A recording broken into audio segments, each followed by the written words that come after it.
Glórias a Deus. Meus irmãos, a paz do Senhor Jesus. A paz do Senhor Jesus, meus irmãos. Você está feliz com Jesus? Diga glória a Deus. Romanos, capítulo 8. Parece que a pastora adivinhou e foi confirmação de Deus. Vou pregar no tema do Congresso dos Varões. Romanos, capítulo 8, versículo 18. Glórias ao nome de Jesus. Romanos, capítulo 8, versículo 18. Glórias ao nome de Jesus. Esse texto está ardendo no meu coração já faz meses. E eu sempre tentei fugir dele, mas essa noite Jesus falou comigo. Eu não posso deixar de falar aquilo que Deus colocou em meu coração. Romanos capítulo 8, versículo 18. Glórias ao nome de Jesus. Diz a palavra: porque para mim tenho por certo que as aflições deste tempo presente não são para comparar com a glória em nós há de ser revelada. No toque de 3, eu quero que você repita esse versículo. 1, 2, 3. Porque para mim tenho por certo que as aflições deste tempo presente não são para comparar com a glória que em nós há de ser revelada. Amém. Se assente glorificando ao nome de Jesus. Que Deus nos dê de sua boa palavra. Se eu fosse pôr um tema nessa mensagem, seria baseado em 3 palavras: certeza, realidade e esperança. Você pode repetir comigo? Fala: certeza, realidade e esperança. Paulo escreve essa carta de Romanos no ano 57, depois de Cristo. Ele estava lá na cidade de Corinto, durante a sua 3ª viagem missionária. E dentro desse ambiente em qual ele se encontrava, houve uma necessidade de escrever aos irmãos que estão localizados na cidade de Roma. Esse destinatário da carta era uma sociedade que vivia até bem, embora que na época em que Paulo escreve esse texto, ainda a perseguição do Império Romano não estava tão acalorosa ainda contra os cristãos. Porém, Deus, por sua bondade, já direcionou o apóstolo Paulo para orientar a igreja sobre alguns assuntos que levariam anos, chegaria até os nossos dias e a gente continuaria tendo base na nossa fé cristã através dessa carta. A base teológica está inserida dentro desses 16 capítulos que envolve o livro de Romanos. Aqui você vai ver nesse livro, nesse texto, assuntos como justificação, fé, espírito, e entre outras palavras que são marcantes nesse texto, nesse livro de Romanos. Além disso, você vai perceber que Paulo vai falar muito acerca do sofrimento, que para alguns até essa palavra sofrimento surge aos ouvidos como algo ruim. E isso faz parte da teologia dos judeus antigos, que o sofrimento era a base do castigo divino, que o sofrimento era a consequência de uma ação divina contra o pecado, contra o erro do homem.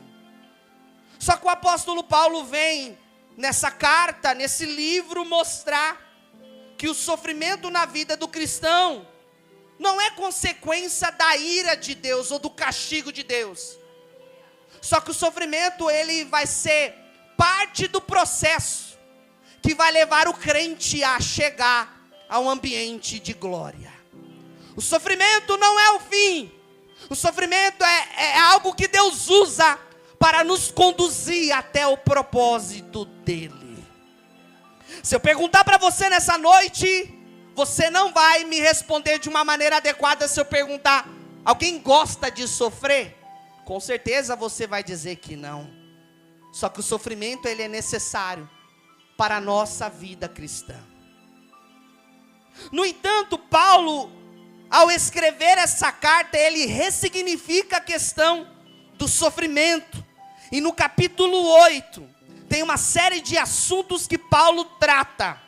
Considerando um dos pontos mais altos da sua epístola, ele trata da vida no Espírito, da segurança da salvação e da esperança cristã. Só que o versículo 18, ao qual nós lemos, pastor Adilson, presbítero André, parece que o versículo 18, ele é um versículo à parte dentro do capítulo 8. Se você ler até o versículo 17, é um assunto. Se você ler do 19 até o final, é outro assunto. Mas o 18, parece que Deus inseriu dentro desse livro, dentro desse capítulo, especificamente para falar com a gente acerca do sofrimento, das aflições. E aí o texto começa dizendo, Paulo revela uma certeza, porque para mim tenho por certo. E aí ele vai falar sobre a circunstância. As aflições desse tempo presente não são para comparar com a glória em que nós há de ser revelada. Para que nós podemos entrar na profundidade desse verso, é necessário a gente entender o que é aflição. Aflição é condição de quem está aflito, angustiado, preocupado. Sofrimento causado pelo desgosto, tristeza, ou ocasionado por alguma dificuldade, excesso de preocupação, ansiedade, angústia. As aflições, ela faz parte da herança de Cristo. E aqui vai uma coisa que talvez você não vai gostar de ouvir, mas é necessário. Você sabia que existe pelo menos 2 tipos de aflições que nós podemos viver na terra? Primeiro, as aflições que Deus permite que a gente passa, que são necessárias para a nossa vida e para o nosso propósito. Um exemplo, é só você olhar para a vida de José. Esnobado pelos seus irmãos, vendido por eles, foi parar como escravo na casa de um estrangeiro, em outro país. Foi injustiçado por estupro. Foi lançado na prisão, esquecido na prisão. Mas no final de toda a aflição que José passou, a gente conhece a história, ele vira governador de Israel, do Egito. Todo o processo que ele teve que passar durante 13 anos, levou ele a uma cadeira de governo. Se ele desistisse do processo e das aflições, ele não sentaria no governo do Egito. Ele não seria o segundo abaixo de Faraó, porque as aflições que José passou, levou a ele a ser um crente maduro, levou a ele a preparar o caminho para que os seus irmãos não morressem de fome nos 7 anos de escassez no Egito. Porém existe uma outra aflição que a gente passa, que essa aflição é a gente mesmo que procura, através da desobediência, através da falta de compromisso, através de um mau comportamento, através de uma atitude errada. Então tem aflições que a gente passa na vida, que além de ser permissão de Deus, é consequência e fruto das nossas ações. Você quer um exemplo? Olha para a vida do Jonas, que era direcionado para pregar em Nínive. Ele desobedece a ordem de Deus e pega passagem para um navio, para um destino mais longe que ele pudesse ir.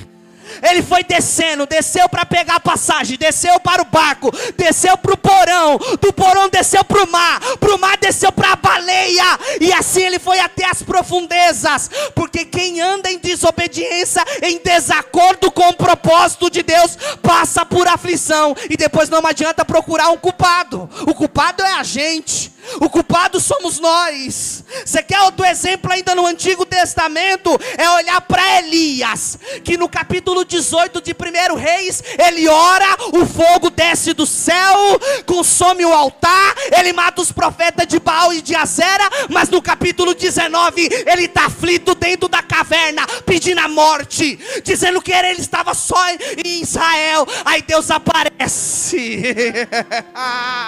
Primeiro Deus envia o fogo, Deus não está. Deus envia o vento, Deus não está. Deus envia o terremoto e ele não está. Mas quando tudo se acalma, uma voz meiga e suave dizendo para Elias: Elias, o que fazes aqui? Aí não é o teu lugar. Você está procurando aflição para a tua vida. Levanta, pega o teu vaso de azeite e vai ungir Eliseu como profeta em teu lugar. Vai ungir a Jeú como futuro rei de Israel. E só para você saber, Elias, diante da tua aflição que você procurou, ainda tem 7.000 que não se dobraram diante de Baal, porque tem aflição que a gente procura na vida. Paulo está nos ensinando nessa noite que existe uma aflição do tempo presente. Se existe aflições do tempo presente, também existe aflições do tempo passado e do tempo futuro. E eu quero te exemplificar para nós entendermos e entrarmos na revelação do texto. Quais eram as aflições do passado? Primeiro, pode ser o desprezo de alguém. Alguém desprezado se torna uma pessoa aflita. Você quer um exemplo na Bíblia? Agar, que foi desprezada por Sara depois de ter concebido Ismael.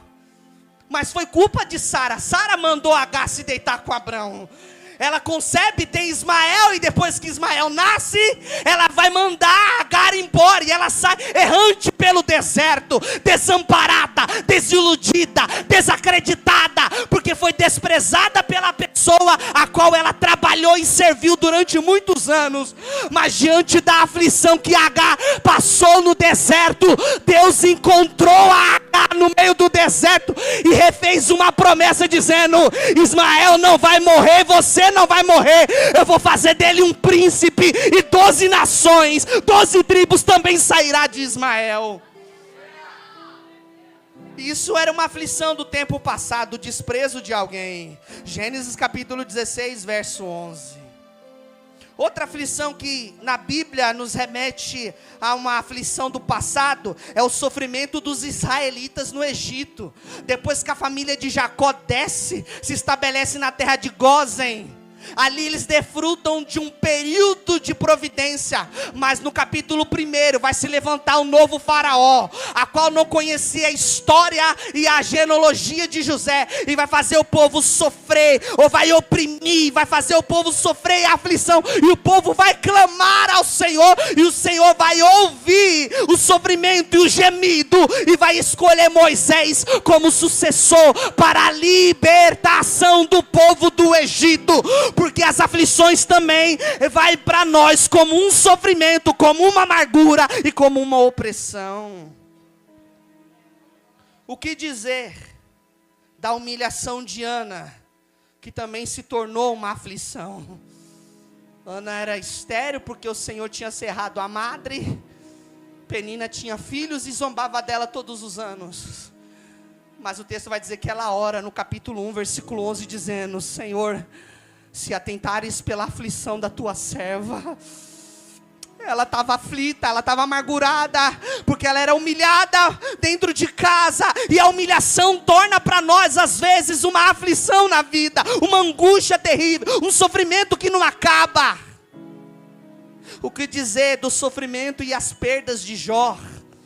Perdeu dinheiro, perdeu boi, perdeu jumenta, perdeu saúde, perdeu filho, perdeu o apoio dos amigos. E no capítulo 30, versículo 16, ele abre a boca para esboçar a sua aflição.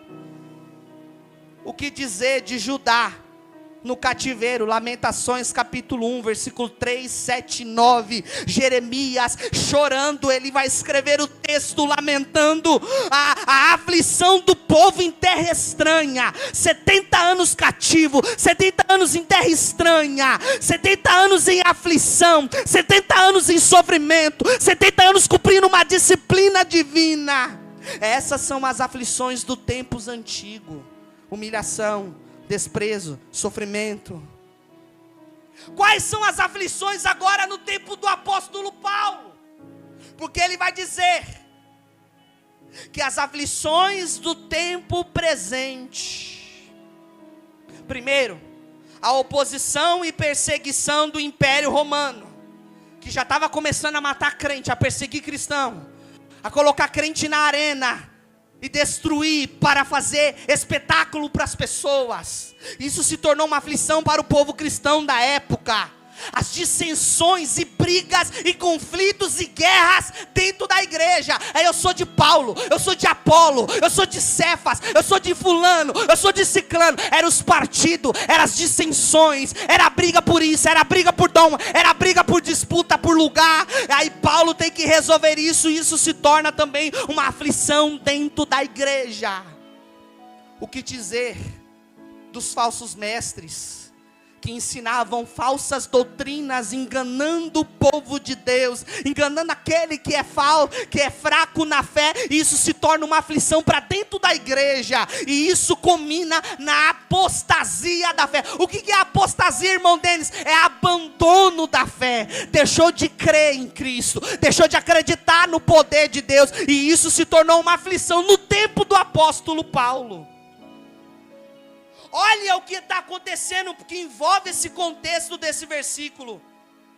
Mas aí você pergunta, o que tem a ver com a minha vida, o que tem a ver com o meu tempo? Agora eu falo das aflições dos nossos tempos de hoje. Quais as aflições que o ser humano passa no século 21? Primeiro, guerras, social, política e financeira.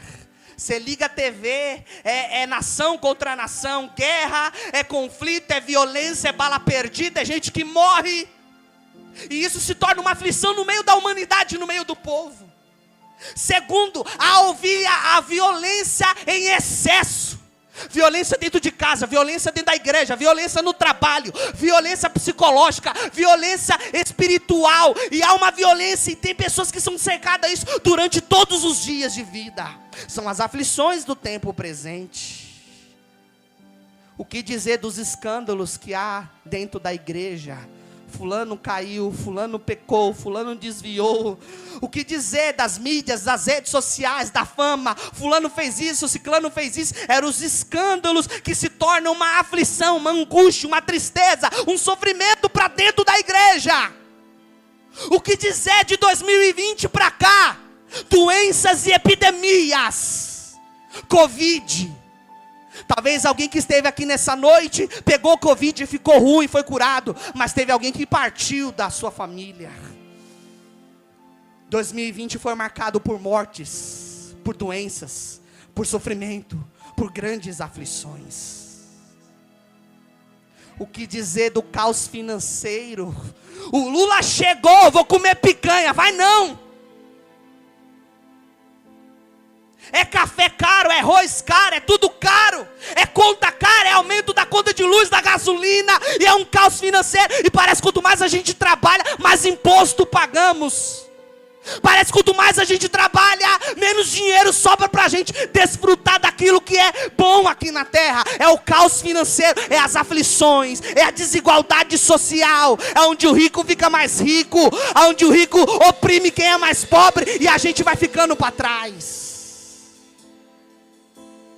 Paulo está falando isso. Eu tenho certeza que todas essas aflições ele coloca dentro do bojo, do tempo passado, do tempo presente e do tempo futuro. Eu tenho certeza que as aflições desse tempo presente não são para comparar com a glória em que nós há de ser revelada. Qual é a primeira lição que eu aprendo e aplico para nós nessa noite? É que Paulo, mediante essas aflições que eu falei para vocês agora, Paulo vai dizer assim: eu tenho por certo para mim, eu não sei para Timóteo, eu não sei para Tito, eu não sei para João Marcos, eu não sei para Pedro, eu não sei para Tiago, eu não sei para o apóstolo João, mas eu tenho certeza para mim, o que eu estou passando hoje não vai se comparar com o poder de glória que vai ser revelado lá na frente. Paulo demonstra uma certeza e uma convicção. A certeza de Paulo A convicção que ele tem, primeiro, está acima das circunstâncias, das aflições. Segundo, a certeza que ele tem se mantém firme com o tempo.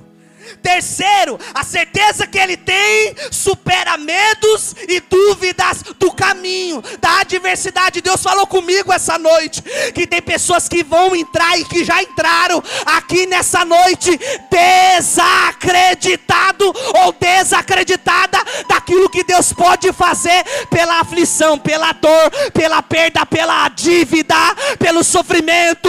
Eu tenho uma palavra de Deus para você nessa noite. Seja como apóstolo Paulo, nada vai roubar essa certeza da tua alma. Hoje eu sofro, hoje eu choro, hoje eu pago o preço, hoje está difícil, mas amanhã vai ser melhor. Amanhã vai ser melhor, amanhã vai ser melhor do que hoje. E eu vim liberar essa palavra para quem tem mão para levantar e boca para adorar. Seu final do ano não vai ser do como começou o início. Deus tem um futuro glorioso preparado para você. O tempo de choro vai acabar, Deus vai dar alegria. O tempo da perda vai cessar, Deus vai te dar vitória.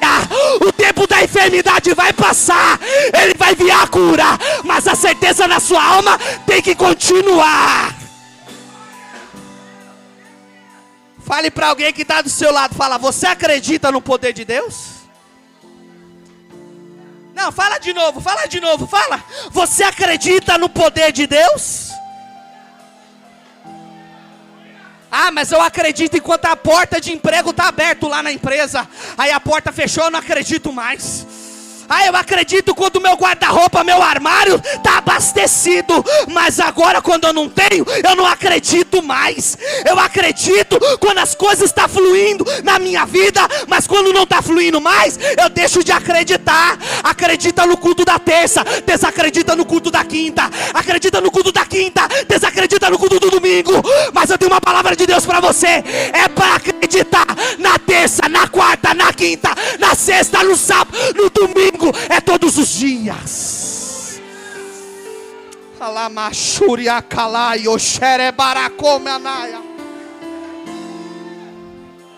Nesse mundo de dúvidas, de incertezas, que você não sabe se vai dar certo ou não. Ah, eu vou lá na terça profética, vamos ver o que vai dar. Vai dar se você acreditar. O poder de Deus está aí para ser manifestado, para quem crê, para quem acredita, para quem toma posse. Ah, eu vou lá, eu vou estar no departamento, eu vou participar do culto para o pastor me ver. Ah, mas está desacreditado. Eu tenho uma palavra para você: desacreditar não vai mudar a aflição da tua vida. Mas se você entregar na mão de Deus essa aflição, Deus vai tirar essa aflição e vai transformar um peso de glória, um peso de milagre para a tua história. Tem gente que entrou aqui e está passando por uma circunstância difícil na vida. Filho na droga, filho no mundo, marido fora da igreja, casamento quase perdido, a porta que não se abre, a dificuldade que aumenta, é as aflições da vida.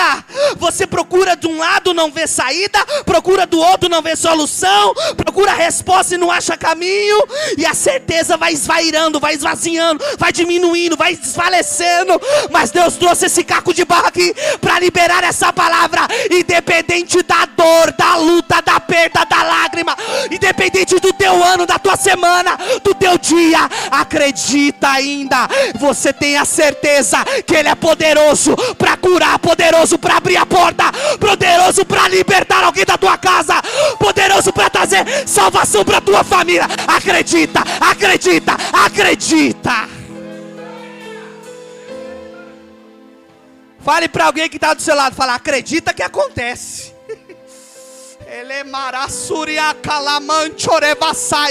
Acredita que acontece. Acredita que Deus faz milagre. Acredita que Ele faz a providência. Acredita que Ele muda o rumo da história. Acredita, acredita, acredita.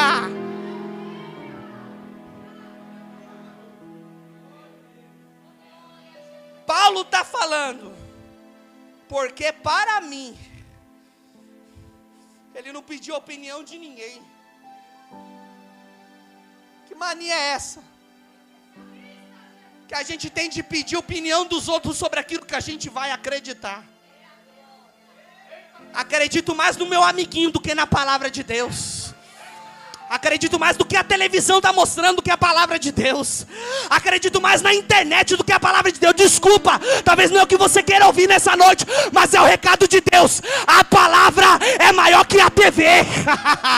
A palavra é maior que o teu amiguinho. A palavra é maior que a notícia ruim. A palavra é maior do que o fracasso que você teve na vida. A palavra é maior ainda. Eu vou continuar pregando, Henrique. Queira ou não queira, acredita ou não acredita, essa palavra ainda tem poder. Essa palavra ainda tem poder. Eu creio em revelação, mas eu creio melhor na palavra. Eu creio em profecia, mas eu acredito melhor na palavra. Eu creio em revelação, mas eu creio na revelação da palavra de Deus. A palavra cura, a palavra liberta, a palavra restaura, a palavra levanta. A palavra ela é viva, a palavra é eficaz. A palavra. Acredita na palavra, acredita na palavra, acredita na palavra.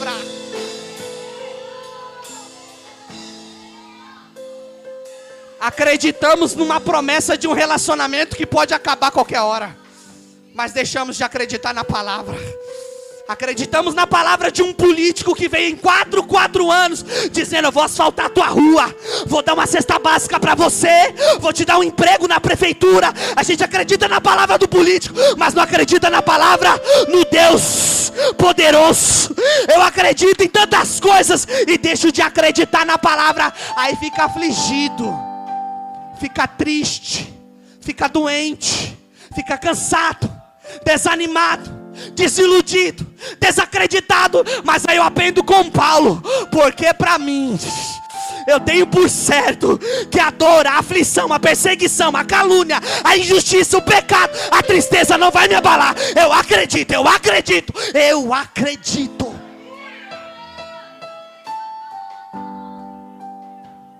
Paulo esboça uma certeza que é inabalável. Tem gente que acredita hoje e amanhã desacredita de tudo. Você tem que tomar uma decisão hoje em quem você acredita. Deus está falando com alguém aqui nessa noite. Você precisa tomar um posicionamento. Você vai acreditar na palavra ou vai acreditar no teu signo? Você vai acreditar na palavra ou você vai acreditar no que as pessoas estão dizendo aí de previsões? 2025 vai ser catástrofe.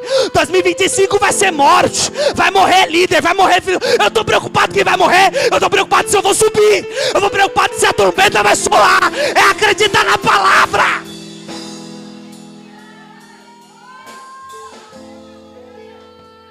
Mandara cerebaracomana.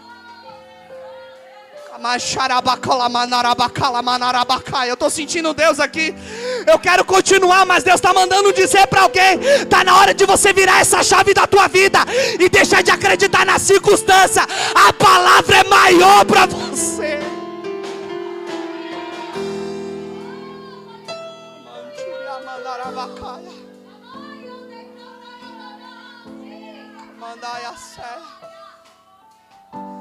O ano de 2025 eu acredito. O meu 2024 foi ruim, mas o meu 2025 vai ser melhor. Vai ter gente que não consegue se manter firme naquilo que acredita. Deus quer de nós uma firmeza espiritual. Sabe, tem coisas que não acontecem mais dentro da igreja. Não é porque Deus não quer operar, não. Que as pessoas não acreditam mais. Há quantos anos você já está ouvindo sobre a volta de Jesus, né? Parece historinha de carochinha de pescador, mas ele está mais perto do que você imagina. Eu não estou nem preocupado, Henrique, se é antes ou depois. Eu tenho certeza de uma coisa: ele está voltando. Mas tem gente que deixou de acreditar nisso. E está deixando as coisas para a última hora. Como aquelas 5 virgens loucas. Deixa para a última hora que a porta vai fechar e não tem mais como entrar. Aproveita que a porta da graça está aberta. Pode até dormir, pode até cansar, pode até desanimar, mas esteja na casa de Deus, esteja dentro dos átrios do Senhor, acreditando na palavra, porque quando o noivo chegar, a porta vai fechar e só vai cear, só vai desfrutar quem estiver dentro. Não adianta bater na porta, não adianta pegar azeite emprestado, não adianta fingir de última hora. Se é para ser crente, é para ser crente agora e até o final. Se é para dar glória, é para dar glória daqui até o final. Se é para acreditar, é para acreditar daqui até o final. Se é para adorar, adora daqui até o final. Se é para crer, é para crer daqui até o final. Acredita.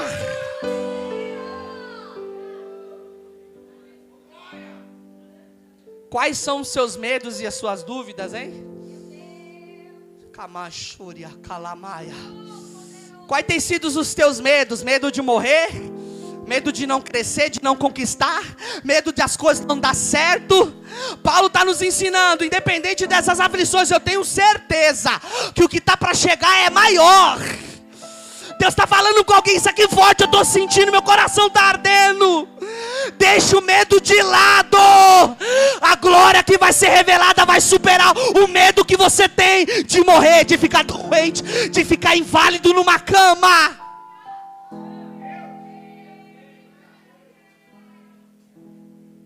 Quem semeia a dúvida é Satanás.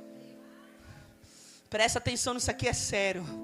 Deus nunca vai semear uma semente de dúvida no teu coração. Sabe, as dúvidas onde surge é do nosso próprio eu, do nosso coração que é enganoso. E aí o inimigo aproveita da brecha, do engano do nosso coração, e ele começa a semear a dúvida. Para de ir lá no RMPR da Glória. Você já foi em tanta igreja, vai ser só mais uma. Larga essa dúvida de lado. Você já caiu, já levantou, já tentou, e a sua vida parece estar andando mais para trás do que para frente. Semente de dúvida, tem uma palavra para você nessa noite. Se acreditar na palavra, vai crescer, vai avançar, vai frutificar, vai dar certo, vai ter milagre, vai ter resultado, vai ter providência. Larga o medo, larga a dúvida, tira do teu coração. Se a gente não acreditar no poder de Deus, a gente vai acreditar em quê? Responda para mim. Se a gente não acreditar na palavra, a gente vai acreditar mais em quê? Se a gente não acreditar nas profecias bíblicas, a gente vai acreditar mais em quê? Paulo nos ensina. Porque para mim, eu tenho por certo. Segunda lição do texto, Paulo está falando de processo e resultado. Na maioria das vezes, o processo não é agradável, gente. O processo gera dor. O processo faz a gente chorar muito. O processo faz a gente perder. O processo faz a gente ficar sozinho. O processo afasta algumas amizades de nós. O processo limita algumas oportunidades na vida. Porque na maioria das vezes o processo não é agradável, mas é necessário. Necessário para quê, irmão Denis? Para alcançar o propósito de Deus. Porque não dá para alcançar o propósito sem passar pelo processo. Não dá para conquistar a vitória sem lutar primeiro. Quer as coisinhas de mão beijada? Achando que Deus é o teu garçom? Que você ora na hora que quer, pede do jeito que quer, achando que Ele vai resolver do teu jeito? Kamachúria.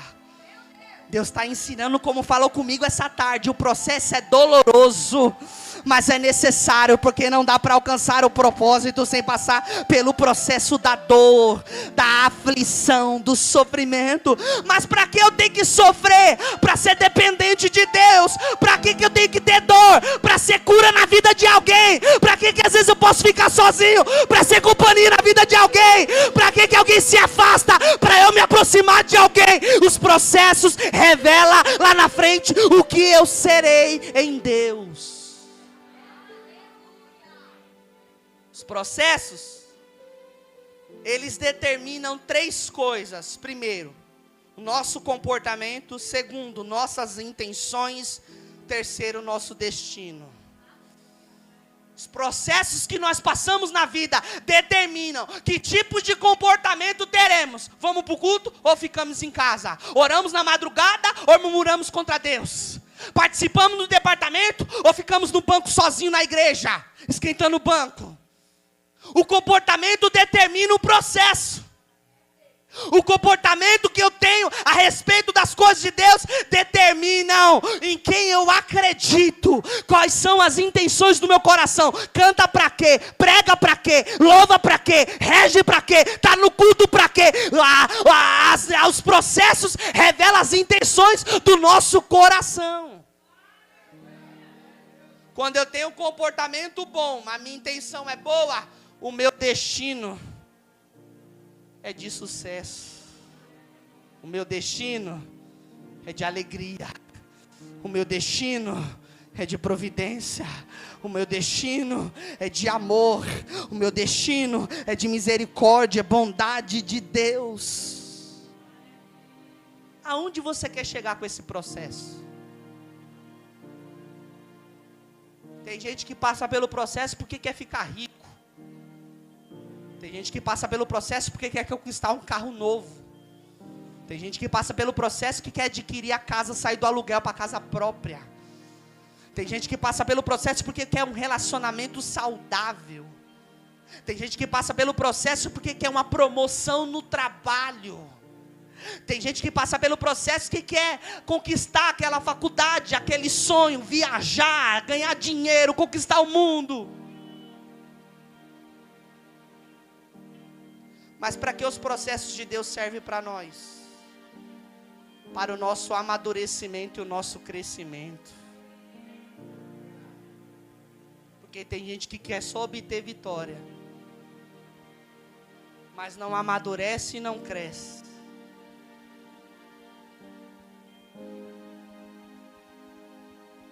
Quanto tempo você já está com essa vida aí? Quanto tempo você está lutando com essa situação já? Quanto tempo você está enfrentando essa aflição e parece que não tem saída? Talvez Deus quer de você alguma coisa dentro desse processo aí. Tem gente que dentro do processo chuta o pau da barraca.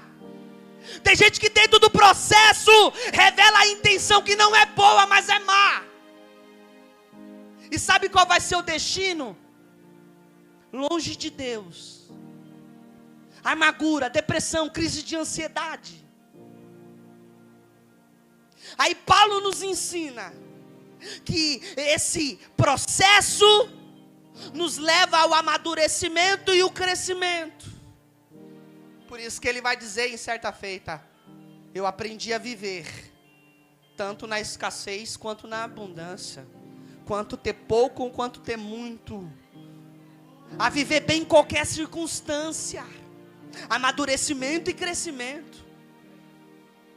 Só que o texto continua que essas aflições, que esses processos não são para comparar. Ou seja, é algo incomparável que está para chegar. Primeiro, esse algo incomparável é algo preparado por Deus, não por mim. Porque eu não estou no futuro. Só quem está no futuro é quem é maior do que eu, que é Deus. Aí Paulo nos ensina que o que eu estou vivendo hoje, a dor, a lágrima, o sofrimento, a perseguição, a calúnia, está me projetando para um futuro preparado por Deus. Você não está imaginando o que você está vivendo hoje, o que Deus está preparando para você lá na frente. A palavra para você nessa noite é: não desista não. Não entrega os pontos não. Na cavachúria. Não volta para trás não. Não saia da igreja não. Não abandona não. Não desista não. Não enfraquece não. Está chegando um período de glória. Está chegando um destino de glória. Está chegando um período novo. Está chegando uma nova fase para você. aguenta, segura firme nas mãos de Deus, peça ajuda ao Senhor, clama a Ele, busca a Ele, ora a Ele. Está chegando a vitória, está chegando o milagre, está mais perto do que você imagina. Suporta o processo para viver o propósito, suporta o processo para viver o propósito, suporta o processo para viver o propósito de Deus. É incomparável porque além de serem preparado por Deus, está além da minha realidade. Porque tudo que é preparado por Deus supera a realidade que eu vivo. Você já experimentou coisas que você já pediu em oração e Deus deu mais além do que você pediu? Se Deus já fez isso com você pelo menos uma vez, ei, imagine o futuro da igreja. Imagine o futuro dos varões. Imagine o futuro das irmãs. Imagine o futuro dos obreiros. Imagine o futuro do MPR da Glória. Se Deus pelo menos uma vez já fez muito mais do que a gente merece. Imagine o que Paulo está falando aqui, que a glória desse tempo presente não dá nem para comparar, não dá para ser pesado na balança. Por quê? Porque sempre o que Deus está preparando é maior, tem um peso maior, tem algo melhor para nós chegando. Está falando de uma projeção de passado, presente e futuro. Quando Paulo fala que não dá para se comparar com a glória que há de ser revelado, Deus me fez lembrar hoje do processo do parto. Para quem é mãe aqui sabe, 9 meses carregando o filho na barriga, e aí chega a hora do parto, principalmente o parto normal. É aquela dor, aquela contração, que a pessoa acha que vai morrer. É uma dor insuportável para quem já passou, sabe do que eu estou falando, as mães aqui. Mas depois que o bebê nasce, que você ouve o primeiro choro dele, que o médico coloca ele em seus braços, parece que toda aquela dor que você viveu durante os 9 meses, parece que toda aquela dificuldade que você teve no trabalho do parto, ficou para trás. Porque a alegria de segurar uma criança nas mãos não se compara com a dor que foi vivida durante o parto. E é essa palavra que Deus tem preparado para você. Essa dor, essa situação que você está vivenciando vai ficar para trás. Você nem vai lembrar do peso dessa dor quando você desfrutar da bênção que o Senhor tem preparado para você.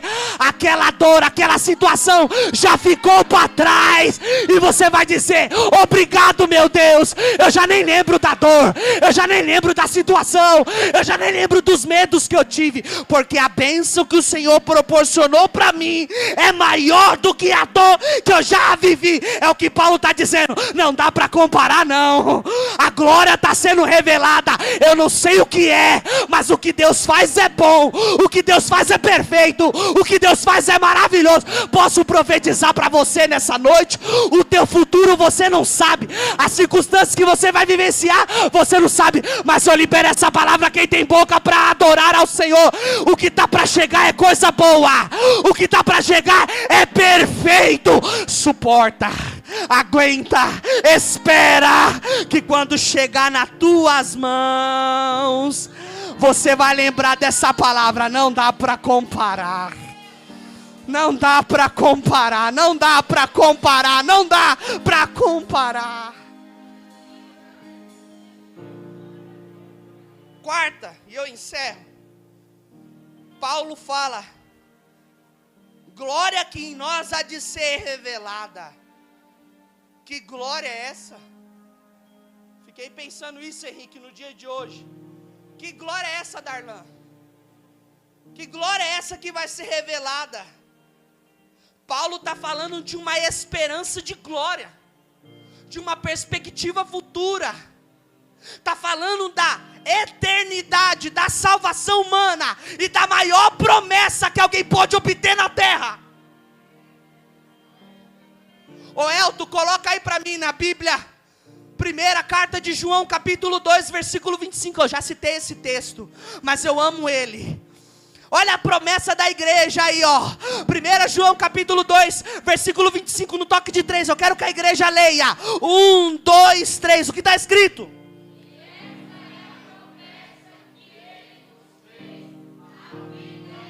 Mais uma vez, mais uma vez.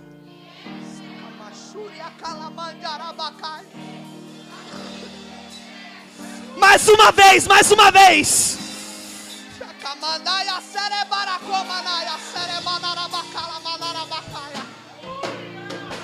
E esta é a promessa que Ele nos fez. Não é ser mais rico, não é ser mais bonito, não é ter a roupa mais bela, mas ter a vida eterna, a salvação, estar ao lado do nosso Senhor e Salvador Jesus Cristo. E eu vim profetizar para você nessa noite. Você pode morar de aluguel, morrer no aluguel com dívida, mas o mais importante é obter essa promessa, a vida eterna, a vida eterna, a vida eterna. Não vim pregar dinheiro e prosperidade para você, não. Desculpe. Não vim pregar aqui que as coisas vão fluir do jeito que você quer, não. Mas eu tenho um recado de Deus para você.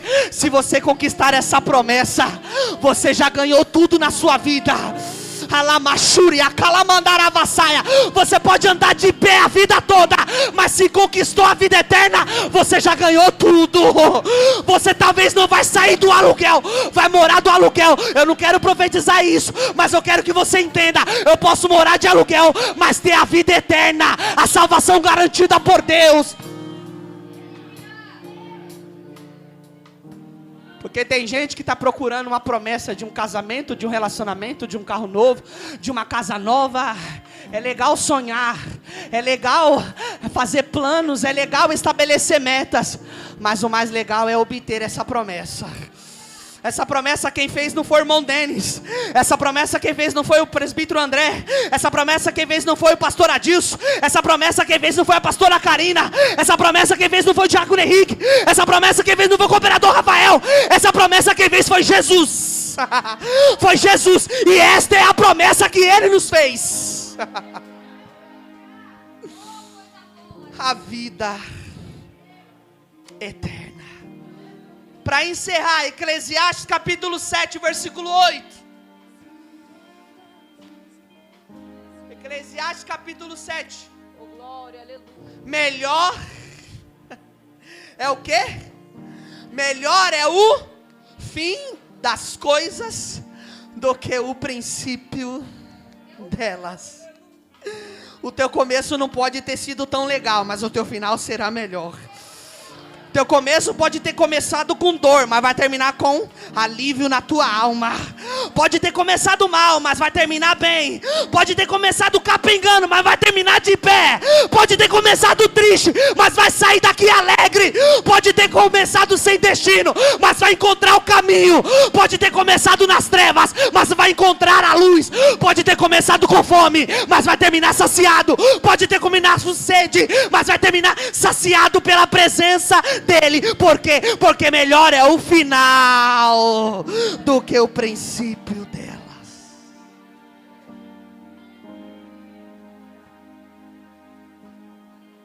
Promessa de salvação. É isso que Deus tem reservado para você e para a tua casa. Essa é a glória que Ele tem preparado para conosco. É essa glória revelada que a gente não imagina. É por isso que a dor é grande, que a luta é intensa.